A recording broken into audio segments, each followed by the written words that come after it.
ଏମିତି କଣ କାନ୍ଦିବାର ସ୍ୱର ଶୁଭୁଛି? ମୁଁ ଯାଇ ଦେଖେ ବାହାରେ କିଏ କାନ୍ଦୁଛି।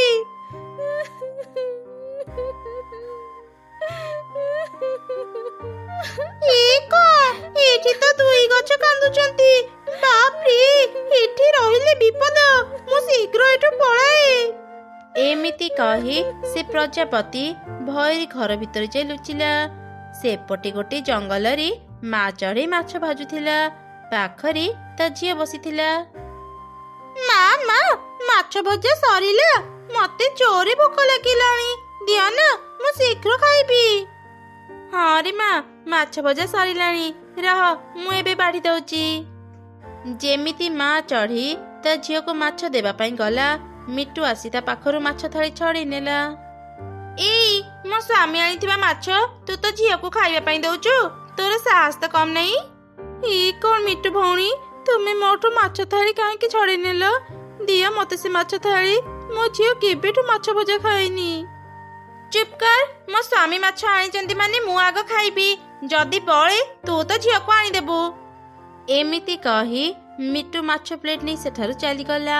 ଆଉ ନିଜ ଘରେ ବସି ଖାଇଲା। ମା, ମୁଁ ମାଛ ଭଜା ଖାଇବି। ମାଉସୀ ମୋ ମାଛ ପ୍ଲେଟ କାହିଁକି ନେଲେ? ମତେ ମାଛ ଆଣିଦିଅ ମା, ମୁଁ ଖାଇବି। ଚୁପ୍ କର ତୁ, ସବୁବେଳେ ଖାଲି ଖାଇବି। ମତେ ଖା ତୁ। ମା ଚଢ଼େଇ ନିଜ ଦୁଃଖ ସମ୍ଭାଳି ନ ପାରି ତା ଝିଅକୁ ଗାଳି ଦେଲା। ଆଉ ସେଠାରୁ ଚାଲିଗଲା। ମତେ କେହି ଭଲ ପାଆନ୍ତିନି। ମୋ ବାପା ଆଜି ମୋ ପାଖରେ ଥିଲେ ମୁଁ ଏତେ କଷ୍ଟ ପାଇନଥାନ୍ତି। ଏମିତି ସେ ଦିନ ବିତିଗଲା। ପରଦିନ ସକାଳେ ଗୋଟେ ଧନୀ ଚଢ଼େଇ ମିଟୁର ଘରକୁ ଆସିଲା। ଆଉ ତାକୁ ଡାକିଲା। ଘରେ କିଏ ଅଛ? ବାହାରକୁ ଆସ, ମୁଁ ଗୋଟେ ଜରୁରୀ କାମରେ ଆସିଛି। କିଏ ଆପଣ? ଆମକୁ କାହିଁକି ଡାକିଲେ? ମୁଁ ଗୋଟେ ଘର ଖୋଜୁଛି। ଏ ଜଙ୍ଗଲକୁ ମୋର ଏବେ ଟ୍ରାନ୍ସଫର ହେଇଛି। ଆଜିଠୁ ମୁଁ ଏ ଜଙ୍ଗଲରେ ଚାକିରି କରିବି। ମୁଁ ଏତେ ଶୀଘ୍ର ଘର କରିପାରିବିନି। ସେଥିପାଇଁ ଗୋଟେ ଭଡା ଘର ଖୋଜୁଥିଲି। ଆପଣ ଘର ଭଡା ଦେବେ କି? ଯେତେ ଟଙ୍କା କହିବେ ମୁଁ ସେତେ ଟଙ୍କା ଦେବାକୁ ରାଜି। କଣ ହେଲା? ଏତେ ଟଙ୍କା? ସେ ଚଢ଼େଇ ମାନଙ୍କୁ ମୁଁ ଯଦି ଘରୁ ବାହାର କରିପାରନ୍ତି, ସେଇ ଘରକୁ ମୁଁ ଏ ଚଢ଼େଇକୁ ଭଡାରେ ଦେଇପାରନ୍ତି। ଆଉ ଅନେକ ଟଙ୍କା ରୋଜଗାର କରିପାରନ୍ତି। ହଁ, ଆମର ଗୋଟେ ଘର ଖାଲି ଅଛି। ଆପଣ କାଲି ରହିବାକୁ ଚାଲି ଆସନ୍ତୁ। ମୁଁ ଘରକୁ ପରିଷ୍କାର କରିଦେଇଥିବି। ସ୍ତ୍ରୀ ପାଖରୁ ଏପରି କଥା ଶୁଣି ମିଟୁ ଆଶ୍ଚର୍ଯ୍ୟ ହେଇଗଲା। ସେ ଧନୀ ଚଢ଼େଇ ସେଠାରୁ ଯିବା ପରେ ତା ସ୍ତ୍ରୀକୁ ସେ କହିଲା, ତୁ ସେ ଧନୀ ଚଢ଼େଇକୁ ମିଛ କାହିଁକି କହିଲୁ? ଆମର ତ ଗୋଟେ ବି ଘର ଫାଙ୍କା ନାହିଁ। ତାହେଲେ ତୁ ସେ ଚଢ଼େଇକୁ କାଲି ଆସିବା ପାଇଁ କାହିଁକି କହିଲୁ? କିଏ କହିଲା ଆମ ଘର ଫାଙ୍କା ନାହିଁ? ଚଢ଼େଇ ମାନେ ଯୋଉ ଘରେ ରହୁଛନ୍ତି, ମୁଁ ତାଙ୍କୁ ସେ ଘରୁ ବାହାର କରି ସେଇ ଘରକୁ ମୁଁ ଭଡାରେ ଲଗେଇବି। ତୁ ଏ କଣ କହୁଛୁ? ରାଜୁ ଆଜି ନାହିଁ ବୋଲି ତୁ ତା ସ୍ତ୍ରୀ ଛୁଆଙ୍କ ସହ ଏତେ ବଡ ଅନ୍ୟାୟ କରିବୁ?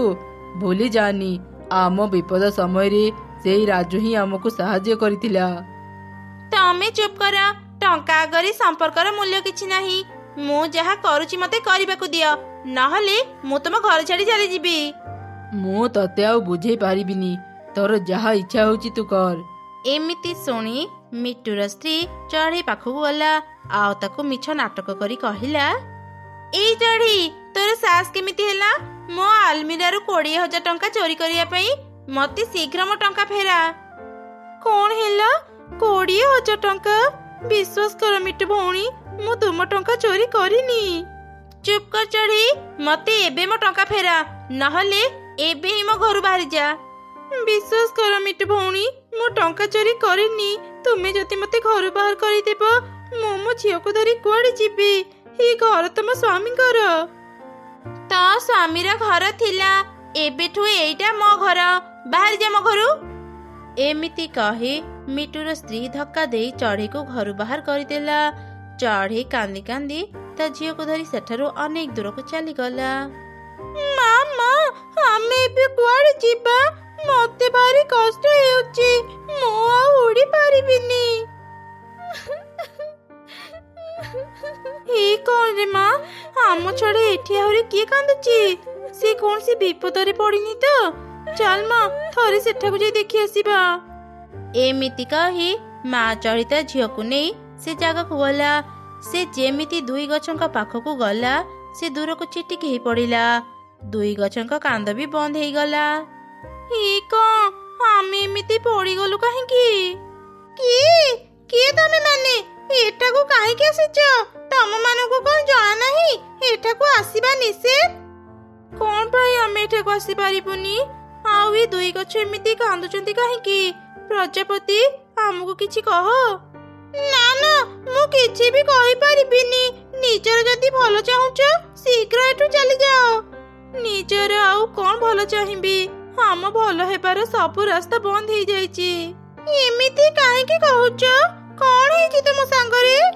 ମୋ ସ୍ୱାମୀ ଆମକୁ ଛାଡି ଅନେକ ଦିନ ହେଇଗଲାଣି ସହରକୁ ଯାଇଛନ୍ତି, ହେଲେ ଏଯାଏଁ ଫେରିଲେନି। ମୋ ସ୍ୱାମୀ ଆମ ପାଖରେ ନଥିବାରୁ ମିଟୁ ଭଉଣୀ ଆମକୁ ଘରୁ ବାହାର କରିଦେଲେ। ଜାଣିପାରୁନି ମୁଁ ମୋ ଛୋଟ ଝିଅଟାକୁ ନେଇ ଏବେ କୋଉଠିକି ଯିବି। ଏପଟେ ଦେଖ ରିନୁ, ମୁଁ ଏ ଗଛ ଭିତରେ ଅଛି, ମତେ ବଞ୍ଚା। ଏ କଣ ରାଜୁ, ତୁମେ ଗଛରେ ବନ୍ଦି କେମିତି ହେଲ?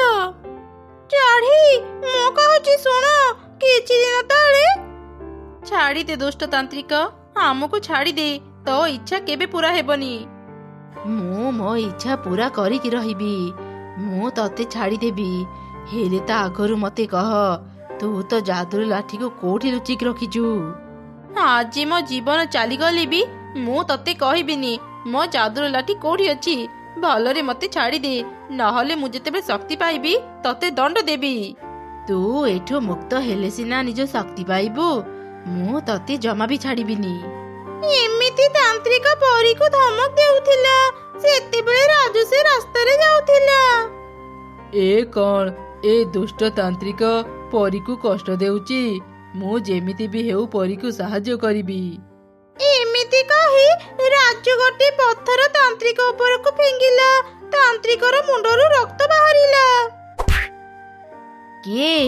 କିଏ ମୋ ମୁଣ୍ଡ ଫଟେଇଲା? ସାଧାରଣ ଗୋଟେ ଚଢ଼େଇ, ତୋର ଏତେ ସାହସ? ତୁ ମୋ ଉପରକୁ ପଥର ଫିଙ୍ଗିଛୁ? ତତେ ବି ଏବେ ମୁଁ ଛାଡ଼ିବିନି। ଏ ପରି ସହ ତୁ ବି ଶାସ୍ତି ପାଇବୁ। ଓମ୍ ସ୍ୱାହା। ପରି ସହ ଚଢ଼େଇ ଗଛ ହେଇଯା। ଏ କଣ ଦୁଷ୍ଟ ତାନ୍ତ୍ରିକ, ତୁ ଆମ ସହ କଣ କଲୁ? ଛାଡ଼ିଦେ ଆମକୁ। ଯେ ଯାଇ ତୁ ମତେ ଯାଦୁର ଲାଠି ବିଷୟରେ ନ କହିବୁ ମୁଁ ତତେ ଏମିତି ବନ୍ଦୀ କରି ରଖିବି। ଏମିତି କହି ତାନ୍ତ୍ରିକ ସେ ଦୁଇ ଗଛ ପାଖରେ ଘେର କରିଦେଲା, ଯେମିତି କେହି ବି ଗଛ ମାନଙ୍କ ପାଖକୁ ଯାଇପାରିବେନି। ତାପରେ ସେ ତାନ୍ତ୍ରିକ ମତେ କହିଲା, ମତେ ଭୟ କରନି, ମୁଁ ତୋର କିଛି କ୍ଷତି କରିବିନି। ହେଲେ ତୁମର ଗୋଟେ କାମ କରିବୁ, ତୁ ଏ ଗଛ ମାନଙ୍କୁ ଜଗିବୁ। ଆଉ ଯଦି ତାଙ୍କୁ ସାହାଯ୍ୟ କରିବାକୁ ଚେଷ୍ଟା କରିବୁ ମୁଁ ତତେ ଜୀବନରୁ ମାରିଦେବି। ସେଦିନ ପରଠାରୁ ମୁଁ ଏ ଗଛ ମାନଙ୍କୁ ଜଗିଛି, ହେଲେ ତାଙ୍କୁ ସାହାଯ୍ୟ କରିପାରୁନି। ବ୍ୟସ୍ତ ହୁଅନି, ମୁଁ ଏବେ ଗଛ ମାନଙ୍କୁ ସାହାଯ୍ୟ କରିବି, ହେଲେ ମୁଁ କେମିତି ଏମାନଙ୍କୁ ସାହାଯ୍ୟ କରିବି କିଛି ବୁଝିପାରୁନି। ମୁଁ କହୁଛି ଶୁଣ ଚଢ଼େଇ, ଏଠାରୁ 25 କିଲୋମିଟର ଦୂରରେ ଗୋଟେ ଝରଣା ଅଛି। ସେଇ ଝରଣା ପାଖରେ ଗୋଟେ ଗୁମ୍ଫା ଅଛି। ଗୁମ୍ଫା ଭିତରେ କିଛି କଇଁଚ ରହୁଛନ୍ତି। ସବୁ କଇଁଚଙ୍କ ଭିତରୁ ଗୋଟେ କଇଁଚ ପଥରର। ସେଇ କଇଁଚ ଭିତରେ ମୁଁ ମୋ ଯାଦୁର ଲାଠି ରଖିଛି। ଚଢ଼େଇ, ମୋ ଯାଦୁର ଲାଠି ଆଣିଲେ ଯାଇ ଆମେ ମୁକ୍ତ ହେଇପାରିବୁ। ଚିନ୍ତା କରନି, ମୁଁ ଏବେ ସେଠାକୁ ଯିବି। ମୋ ଝିଅକୁ ଏଠି ଦେଖୁଥାଅ, ମୁଁ ଯେତେ ଶୀଘ୍ର ପାରିବି ଯାଦୁର ଲାଠି ଆଣିବାକୁ ଚେଷ୍ଟା କରିବି। ଏମିତି କହି ମା ଚଢ଼େଇ 25 କିଲୋମିଟର ଦୂରରେ ଥିବା ସେ ଝରଣା ପାଖକୁ ଗଲା। ଆଉ ସେ ଗୁମ୍ଫା ଭିତରକୁ ଯାଇ ଦେଖିଲା ସେ ଗୁମ୍ଫା ଭିତରେ ଅନେକ କଇଁଚ ଅଛନ୍ତି। ଏଠି ତ ଅନେକ କଇଁଚ ଅଛନ୍ତି। ମୁଁ ଏବେ ସେ ପଥର କଇଁଚ କେମିତି ଖୋଜିବି? ମୁଁ ଆଗ କଇଁଚ ମାନଙ୍କୁ ଭଲ ଭାବରେ ଦେଖେ। ସବୁ କଇଁଚ ଏକାପରି ଲାଗୁଛନ୍ତି, କେବଳ ସେ କଣରେ ଥିବା ଗୋଟେ କଇଁଚକୁ ଛାଡ଼ି। ତା ଦେହ ବି ବହୁତ ଚକଚକ କରୁଛି। ନିଶ୍ଚୟ ଏଇ କଇଁଚ ହିଁ ପଥର ହେଇଥିବ। ତାପରେ ମା ଚଢ଼େଇ ପଥର କଇଁଚକୁ ଚିହ୍ନି ତା ପାଖରୁ ପରୀର ଯାଦୁର ଲାଠିକୁ ବାହାର କରି ଦୁଇ ଗଛଙ୍କ ପାଖକୁ ଗଲା। ସେ ଯେମିତି ଦୁଇ ଗଛଙ୍କୁ ଯାଦୁର ଲାଠି ଦେବା ପାଇଁ ବାହାରିଲା, ସେହି ସମୟରେ ତାନ୍ତ୍ରିକ ସେଠି ପହଞ୍ଚିଗଲା। ହା ହା ହା, ବଦମାସ ଚଢ଼େଇ, ମୁଁ ଏଇ ଦିନକୁ ହିଁ ଅପେକ୍ଷା କରିଥିଲି। ଆଜି ମୁଁ ତୋଠୁ ମୋ ଯାଦୁର ଲାଠି ନେଇଯିବି। ଦୁଷ୍ଟ ତାନ୍ତ୍ରିକ, ତୋ ପାଇଁ ଆମେ ସମସ୍ତେ ଅନେକ କଷ୍ଟ ପାଇଲୁଣି। ମୁଁ ଆଜି ତତେ ଛାଡ଼ିବିନି। ଏମିତି କହି ଚଢ଼େଇ ଯାଦୁର ଲାଠି ସାହାଯ୍ୟରେ ତାନ୍ତ୍ରିକକୁ ମାରିଦେଲା। ତାନ୍ତ୍ରିକ ମରିବା ପରେ ପରେ ଦୁଇ ଗଛ ମୁକ୍ତ ହେଲେ। ବହୁତ ବହୁତ ଧନ୍ୟବାଦ ଚଢ଼େଇ। ଦିନେ ତ ସ୍ୱାମୀ ମୋତେ ରକ୍ଷା କରିବାକୁ ଯାଇ ସେ ମୋ ସହ ଗଛରେ ବନ୍ଦୀ ହେଇ ରହିଥିଲା। ତୁ ଆଜି ଆମ ଦୁଇ ଜଣଙ୍କୁ ମୁକ୍ତ କଲୁ। ମୁଁ ତୋର ଏ ଋଣ କେବେ ବି ସୁଝି ପାରିବିନି, ହେଲେ ଗୋଟେ ଉପହାର ଦେଇପାରିବି। ଏମିତି କହି ପରି ଚଢ଼େଇ ମାନଙ୍କୁ ଅନେକ ଧନରତ୍ନ ଦେଲା। ଚଢ଼େଇ ମାନେ ଆଉ ଗରିବ ରହିଲେନି, ସେମାନେ ଖୁସିରେ ନିଜ ଜୀବନ ବିତେଇଲେ।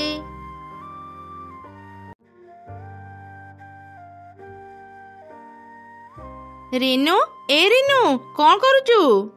ହଁ ମାଇଁ, ଯାଉଛି, ଏଇ ଅଇଁଠା ବାସନ ମାଜୁଥିଲି। ଆଚ୍ଛା ଆଚ୍ଛା, ଯା ଜଳଖିଆ ରାନ୍ଧି ଘର ସଫା କରିଦେବୁ। ମୋ ଅଣ୍ଟାଟା ଭାରି ବଥା କରୁଛି, ଯାଉଛି ମୁଁ ଟିକେ ଆରାମ କରିବି। ରିନୁ ଥିଲା ଅନାଥ। ସେ ତାର ମାମୁଁ ମାଇଁଙ୍କ ସହ ରହୁଥିଲା। ତାର ମାଇଁ ଥିଲା ବହୁତ ରାଗି। ସେ ରିନୁକୁ ଘରର ସବୁ କାମ କରଉଥିଲା। ଭାରି ଦୁର୍ବଳ ଲାଗୁଛି। ଅନେକ ଦିନ ହେଲାଣି ମୁଁ ଠିକରେ ଶୋଇନି। ଯଦି ଟିକେ ମନ ଭରି ଶୋଇପାରନ୍ତି ମତେ ସୁସ୍ଥ ଲାଗନ୍ତା। କିରି, ରୋଷେଇ ତୁ ଏଯାଏଁ ସାରିନୁ? ଚୁଲି ପାଖରେ ବସି ଢଳଉଛୁ? ମାଇଁ, ମୋ ମୁଣ୍ଡଟା ଟିକେ ବିନ୍ଧୁଥିଲା ତ, ମୁଁ ଏବେ ଖାଇବା ରୋଷେଇ ସାରିଦେବି। କେତେବେଳୁ ମତେ ଭୋକ ଲାଗିଲାଣି, ତୁ ଏଯାଏଁ ଖାଇବା ରାନ୍ଧିନୁ? ମୁଁ ମୋ ଘରକୁ ଯାଉଛି। ମା, ରୋଷେଇ ସାରିଲେ ମତେ ଖାଇବା ଆଣିଦେବ।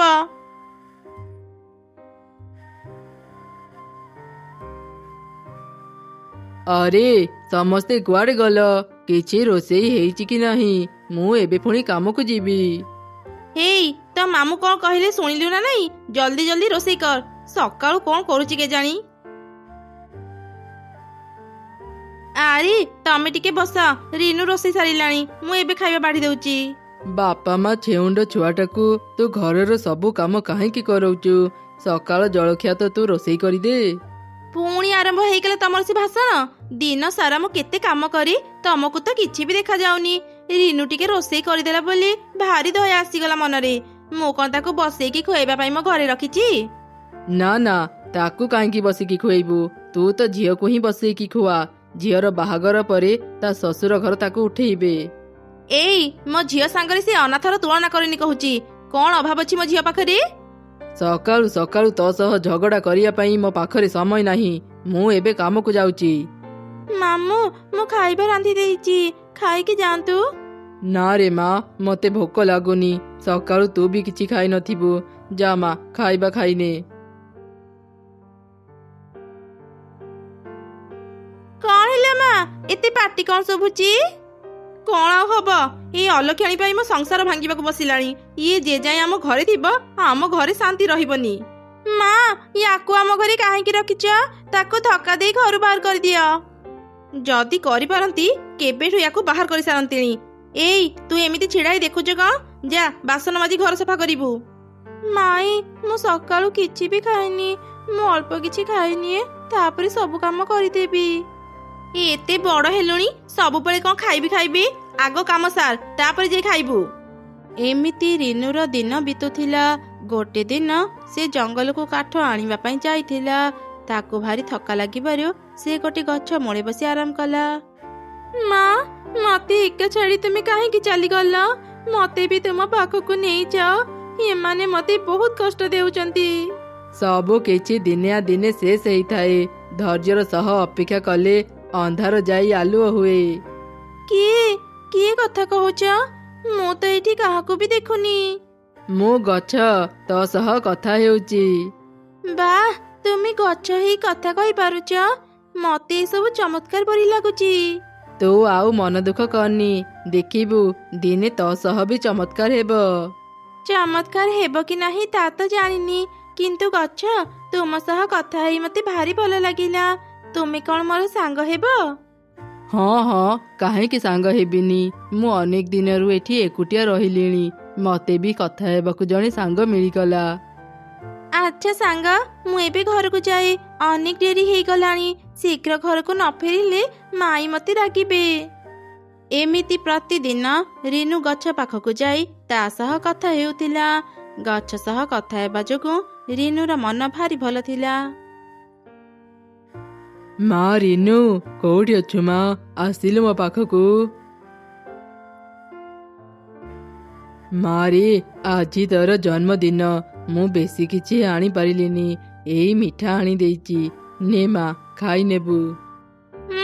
ଭାରି ସଉକ ତ ଏଇ ଅନାଥକୁ ମିଠା ଆଣି ଦଉଛ, କାଇଁ ଆମକୁ ତ ଦିନେ ବି ଏମିତି ମିଠା ଆଣି ଦେଇନ। ମା ମତେ ସେ ମିଠା ଦିଅ, ମୁଁ ଅନେକ ଦିନରୁ ମିଠା ଖାଇନି। ସହିବେନି, ଭଗବାନ ତମ ମାନଙ୍କର ଏତେ ଅତ୍ୟାଚାର ସହିବେନି। ଏବେ ବି ସମୟ ଅଛି, ବଦଳି ଯାଅ, ଏ ଛୁଆଟାକୁ ଏତେ କଷ୍ଟ ଦିଅନି। ତମ ଜ୍ଞାନ ତମ ପାଖରେ ରଖ, ଚାଲ ରେ ମା ଘର ଭିତରକୁ ଯିବା। ଦିନକୁ ଦିନ ରିନୁର ମାଇଁ ତା ଉପରେ ଅନେକ ଅତ୍ୟାଚାର କରୁଥିଲା। ଦିନେ ସେ ତାକୁ ଘରୁ କେମିତି ବାହାର କରିବ ତାର ଯୋଜନା ବନେଇଲା ଆଉ ରିନୁ ପାଖକୁ ଗଲା। ଏଇ ତୁ ଏଠି କଣ କରୁଛୁ? ଏତେ ସମୟ ହେଲାଣି, ତୋର ଏସେ ରୋଷେଇ ସରିନି? ହଁ ମାଇଁ ସରି ଆସିଲାଣି, ଆଉ ଅଳ୍ପ ସମୟ ପରେ ରୋଷେଇ ସରିଯିବ। ଶୁଣ, ଆଉ ଏ ରୋଷେଇ କରନି, ମୁଁ ତତେ ଗୋଟେ କାମ ଦେଉଛି, ଯା ସେ କାମ କରିବୁ। କଣ କାମ ମାଇଁ? ମୁଁ ଶୁଣିଛି ଆମ ଜଙ୍ଗଲ ଭିତରେ ଗୋଟେ ସୁନା ଖଣି ଅଛି, ଯା ସେ ସୁନା ଖଣିରୁ ଆମ ପାଇଁ ସୁନା ଆଣିବୁ, ନହେଲେ ଏଇ ଘରକୁ ତୁ ଆଉ କେବେ ଫେରିବୁନି। କିନ୍ତୁ ମାଇଁ, ମୋ ଜାଣିବାରେ ସେ ସୁନା ଖଣି ଜଙ୍ଗଲର ବହୁତ ଭିତରେ ଅଛି, ଏତେ ଭିତରକୁ ମୁଁ କଣ ଏକା ଯାଇପାରିବି? ତୁ କେମିତି ଯିବୁ, କେମିତି ଆଣିବୁ ସେଇଟା ତୁ ଜାଣୁ, ଯଦି ସୁନା ନ ଆଣିବୁ ଏ ଘରକୁ ତୁ ଆଉ ଫେରିବୁନି, ବୁଝିଲୁ?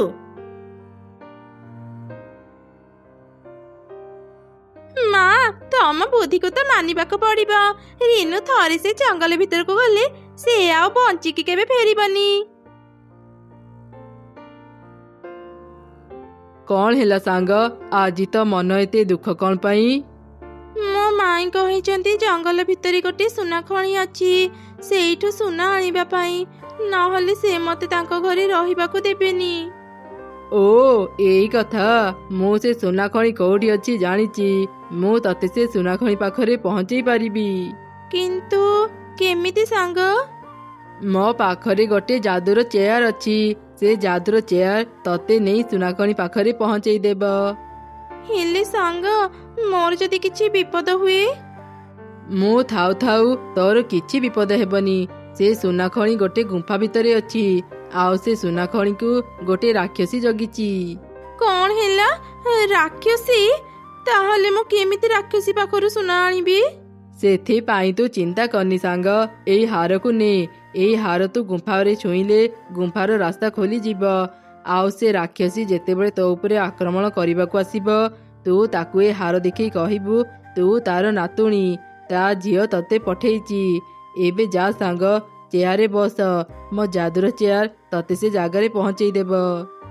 ତାପରେ ରିନୁ ହାର ଧରି ଚେୟାରରେ ବସିଲା, ଯାଦୁର ଚେୟାର ରିନୁକୁ ଗୁମ୍ଫା ପାଖରେ ପହଞ୍ଚେଇ ଦେଲା। ରିନୁ ଗୁମ୍ଫା ଖୋଲି ଭିତରକୁ ଗଲା।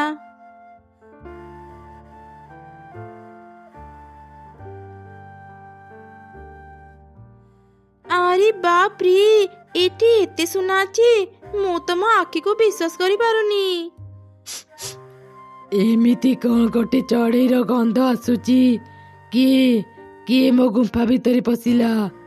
ଆରେ ଏଇ ତ ଗୋଟେ ଚଢେଇ ମୋ ଗୁମ୍ଫାକୁ ଆସିଛି, ଅନେକ ଦିନରୁ ମୁଁ ଚଢେଇ ମାଂସ ଖାଇନି, ଆଜି ମତେ ତାଜା ତାଜା ଚଢେଇ ମାଂସ ଖାଇବାକୁ ମିଳିବ। ତୁମେ ମତେ ଖାଇବ ଆଈ? ମୁଁ ତୁମ ନାତୁଣୀ, ତୁମେ ଯଦି ମତେ ଖାଇବ ଖାଅ, ହେଲେ ତୁମ ଝିଅକୁ କଣ କହିବ? କଣ ହେଲା, ତୁ ମୋ ନାତୁଣୀ ହେଲେ କେମିତି? ତୁମ ଝିଅ ଯେତେବେଳେ ଗୁମ୍ଫା ବାହାରକୁ ଯାଇଥିଲା, ସେ ଗୋଟେ ଚଢ଼େଇକୁ ବାହାଇଥିଲା, ସେଥିପାଇଁ ତ ମୁଁ ଚଢ଼େଇ ହେଇଛି। ମା ପାଖରୁ ଶୁଣି ମୁଁ ଏଇ ଗୁମ୍ଫାକୁ ଆସିଛି। ଏଇ ଦେଖ, ଏଇ ହାର ତୁମ ଝିଅର ନା? ମା ମତେ ଏଇ ହାର ଦେଇ ଏଠାକୁ ପଠେଇଛନ୍ତି। ସତରେ ତୁ ମୋ ନାତୁଣୀ? ତୁ କେତେ ବଡ ହେଇଗଲୁଣି ରେ ମା, ମୁଁ ଅନେକ ଦିନରୁ ତତେ ଦେଖିନି।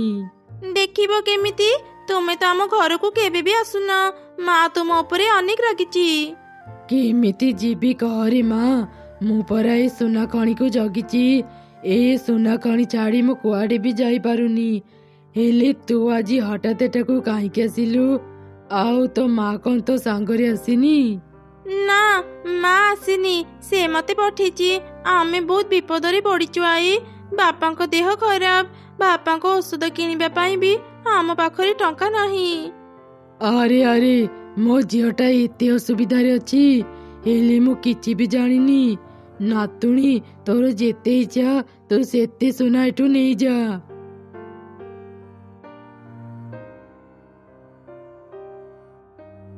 ହେଇଗଲା ଆଈ, ଏବେ ମୁଁ ଯାଉଛି। ଏତେ ଶୀଘ୍ର ଚାଲିଯିବୁ? ଆଜି ଦିନଟା ମୋ ପାଖରେ ରହିଯା। ନାଇଁ ଆଈ, ବାପାଙ୍କ ଦେହ ଖରାପ, ମୁଁ ଘରକୁ ଗଲେ ତାଙ୍କ ଚିକିତ୍ସା କରିବୁ। ହଁ, ତା ବି ଠିକ। ଆଚ୍ଛା ଠିକ ଅଛି ମା, ତୁ ଏବେ ଯା। ହେଲେ ଶୁଣ, ଏ ସୁନା ଗହଣା ତୁ ବିକ୍ରି କରିବୁ, କେବେ ବି ନିଜେ ବ୍ୟବହାର କରିବୁନି, ନହେଲେ ତୋର ବିପଦ ହେବ। ଏବେ ତୁ ଯା, ସାବଧାନରେ ଯିବୁ। ଏମିତି ରିନୁ ସୁନା ଗହଣା ଧରି ଯାଦୁର ଚେୟାର ପାଖକୁ ଆସିଲା। ଯାଦୁର ଚେୟାର ରିନୁକୁ ଗଛ ପାଖରେ ପହଞ୍ଚେଇ ଦେଲା। ଧନ୍ୟବାଦ ସାଙ୍ଗ, ତୁମେ ମୋର ଆଜି ବହୁତ ବଡ଼ ଉପକାର କଲ। ମୁଁ ଯଦି ତୁମ ପାଇଁ କିଛି କରିପାରିବି ବହୁତ ଖୁସି ହେବି। ସାଙ୍ଗ, ତୁ ଯଦି ମୋ ପାଇଁ କିଛି କରିବାକୁ ଚାହୁଁଛୁ ତେବେ ମତେ କାଟିଦେ। ନା ନା, ମୁଁ ତୁମକୁ କେମିତି କାଟି ପାରିବି? ତୁମେ ମୋ ସାଙ୍ଗ, ସାଙ୍ଗ ହେଇ ମୁଁ ତୁମର କ୍ଷତି କେମିତି କରିବି? ଆଚ୍ଛା ଠିକ ଅଛି, ଏବେ ତୁ ଘରକୁ ଯା ସାଙ୍ଗ, ତୋ ମାମୁଁ ତୋ ପାଇଁ ବ୍ୟସ୍ତ ହେଉଥିବେ।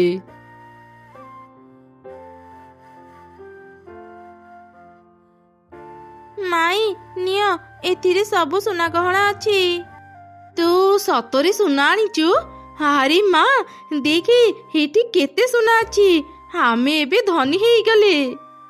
ଏତେ ସାରା ସୁନା ତମେ ମାନେ କୋଉଠୁ ଆଣିଲ? ଏଇଟା ଆମର ଭାଗ୍ୟ। ଆମ ଭାଗ୍ୟରେ ଥିଲା ବୋଲି ଆମେ ଏତେ ସୁନା ପାଇଲୁ। ମା, ଦେଖ ଏ ହାରଟା କେତେ ସୁନ୍ଦର ହେଇଛି ନା? ନିଅ ମା, ତମେ ଗୋଟେ ନିଅ। ଚାଲ ଆମେ ସୁନାହାର ପିନ୍ଧିବା। ହଁ ରେ ମା, ତୋର ଯେତେ ଇଚ୍ଛା ତୁ ଏଥିରୁ ସୁନାହାର ପିନ୍ଧି। ଏସବୁ ଆଜିଠୁ ଆମର। ଆମ ପାଖରେ ଆଉ କିଛି ବି ଅଭାବ ରହିବନି। ମାଇଁ, ରହିଯାଅ, ଏ ସୁନାହାର ପିନ୍ଧନି। ଏ ସବୁ କେବଳ ବିକ୍ରି କରିବା ପାଇଁ। ଏସବୁ ଆମେ ବ୍ୟବହାର କଲେ ଆମର ବିପଦ ହେବ। ଆମେ ତତେ ଏ ସୁନାହାର ଦେବୁନି, ସେଥିପାଇଁ ତୁ ଆମକୁ ଏମିତି ମିଛ କହୁଛୁ ନା? ତୁ ଯେତେ ମିଛ କହିଲେ ବି ଆମେ ତତେ ଗୋଟେ ବି ସୁନାହାର ଦେବୁନି। ତୁ ଏଠୁ ଚାଲିଯା। ରିନୁର କଥାକୁ ବିଶ୍ୱାସ ନ କରି ସେ ଦୁଇ ଜଣ ସୁନାହାର ପିନ୍ଧିଲେ। ଯେମିତି ସେମାନେ ସୁନାହାର ପିନ୍ଧିଲେ, ସେମାନେ ଦୁଇଟି ବେଙ୍ଗ ପାଲଟି ଗଲେ। ବିନାଶ କାଳେ ବିପରୀତ ବୁଦ୍ଧି। ଦେଖିଲ, ଅତି ଲୋଭ କଲ ବୋଲି ତମ ମାନଙ୍କର କଣ ଅବସ୍ଥା ହେଲା। ଏବେ ଯାଅ, ଜୀବନ ସାରା ଏମିତି ବେଙ୍ଗ ହେଇ ବିତାଅ। ମାରେ, ଏସବୁ କଣ ହଉଛି? ମତେ ବି କିଛି କହ। ରେନୁ ତାର ମାମୁଁକୁ ଘଟିଥିବା ସବୁ ଘଟଣା କହିଲା। ତାହେଲେ ତ ସେ ଗଛକୁ ଧନ୍ୟବାଦ ଜଣେଇବା କଥା। ସେ ତତେ ଅନେକ ସାହାଯ୍ୟ କରିଛି। ହଁ ମାମୁଁ, ଚାଲ ଆମେ ଏବେ ହିଁ ସେ ଗଛ ପାଖକୁ ଯିବା। ମୁଁ କହିଥିଲି ନା ସାଙ୍ଗ, ଦିନେ ନା ଦିନେ ତୋର ସବୁ ଦୁଃଖ ଦୂର ହେଇଯିବ। ଏବେ ତତେ ଆଉ କେହି ବି କଷ୍ଟ ଦେବେନି। ହଁ ସାଙ୍ଗ, ଏସବୁ ତୁମ ପାଇଁ ସମ୍ଭବ ହେଇଛି। ତୁମକୁ ଅନେକ ଅନେକ ଧନ୍ୟବାଦ। ଧନ୍ୟବାଦ ଯଦି ଦେଉଛୁ ସାଙ୍ଗ, ମୋ ଉପରେ ଗୋଟେ ଉପକାର କର, ମତେ କାଟିଦେ। ନା ନା, ଏହା ସମ୍ଭବ ନୁହଁ। ମୁଁ ତୁମକୁ କେମିତି କାଟିବି? ଭୟ କରନି ସାଙ୍ଗ, ମୋର କିଛି ହେବନି, ଓଲଟା ମୋର ଉପକାର ହେବ। ମାରି, ଗଛ ଯଦି କହୁଛି ତୁ ତାକୁ କାଟିଦେ। ସାଙ୍ଗ, ତୁମକୁ ଭାରି କଷ୍ଟ ହେବ, ହେଲେ ତୁମ ଖୁସି ପାଇଁ ମୁଁ ଏମିତି କରିବାକୁ ବାଧ୍ୟ ହେଉଛି।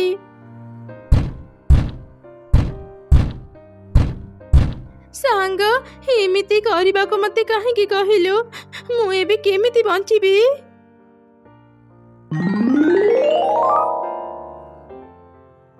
ଆରେ ରେନୁ, ତୁ କାନ୍ଦୁଛୁ କାହିଁକି? ଏଇ ଦେଖେ, ମୁଁ ତ ପାଖରେ ଅଛି, ମୁଁ ତ ସାଙ୍ଗ। କିଏ କିଏ ତୁମେ? ମୁଁ ପାଖ ଜଙ୍ଗଲର ରାଜକୁମାର। ସେ ସୁନା ଖଣି ରାକ୍ଷସୀର ମାୟାଜାଲ ପାଇଁ ମୁଁ ଗଛ ପାଲଟି ଯାଇଥିଲି। ରାକ୍ଷସୀ ତାର ଜୀବନ ମୋ ଗଛରେ ରଖି ମତେ ସେ ଗଛରେ ବନ୍ଦୀ କରିଥିଲା। ତୁ ସେ ଗଛ କାଟିବା ଯୋଗୁଁ ରାକ୍ଷସୀର ମୃତ୍ୟୁ ହେଲା, ଆଉ ମୁଁ ମୋ ପୂର୍ବ ରୂପ ଫେରି ପାଇଲି। ମାମୁଁ, ଆପଣ ବଡ଼, ମୁଁ ଆପଣଙ୍କର ଅନୁମତି ନେଇ ରିନୁକୁ ବାହା ହେବାକୁ ଚାହୁଁଛି। ଏଥିରେ ଆପଣଙ୍କର କିଛି ଆପତ୍ତି ନାହିଁ ତ? ନା ନା, ମୋର କିଛି ବି ଆପତ୍ତି ନାହିଁ। ତମ ଦୁଇ ଜଣଙ୍କ ପାଇଁ ମୁଁ ବହୁତ ଖୁସି। ମୋ ଝିଅ ପାଇଁ ଆଜି ମୋର ଚିନ୍ତା ଦୂର ହେଲା। ଯାଅ, ବାହା ହେଇ ଖୁସିରେ ରୁହ। ମୋ ଆଶୀର୍ବାଦ ସବୁବେଳେ ତମମାନଙ୍କ ଉପରେ ଅଛି। ତାପରେ ସେ ରାଜକୁମାର ରିନୁକୁ ବାହା ହେଇ ତା ରାଜ୍ୟକୁ ଗଲା। ଏମିତି ସେମାନେ ରାଜାରାଣୀ ହେଇ ଖୁବ୍ ଖୁସିରେ ଜୀବନ ବିତେଇଲେ।